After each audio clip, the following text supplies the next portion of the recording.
बिस्मिल्लाहिर्रहमानिर्रहीम अस्सलाम वालेकुम नाज़रीन, मैं हकीम मोहम्मद शहबाज हूँ। आप यूट्यूब चैनल देख रहे हैं। नाज़रीन, वो कौन से नबी हैं जिनका गुस्सा और जलाल जो है बहुत ज़्यादा मशहूर था? वो हज़रत मूसा अलैहिस्सलाम हैं, जिनके गुस्से के वक्त जो है बाल मुबारक खड़े हो जाते थे।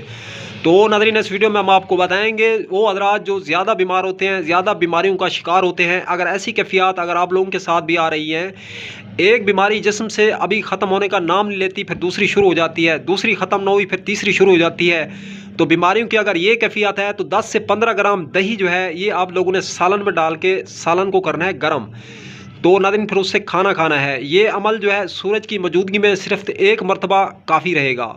तो नाज़रीन, दही का जो इस्तेमाल है ये ज़माना कदीम से जो है इस ज़मीन पर हो रहा है, लेकिन दही की जो अफादियत और बेनिफिट हैं और इसका जो सबसे सेफ़ तरीका है वो है सालन। सालन के अंदर जो है दही को डाल के सालन को हल्का सा सिर्फ गर्म कर लें, तो फिर उससे खाना खाएंगे तो आप देखेंगे आपका जिस्म होगा नाज़रीन बीमारियों से जो है निजात पाएगा।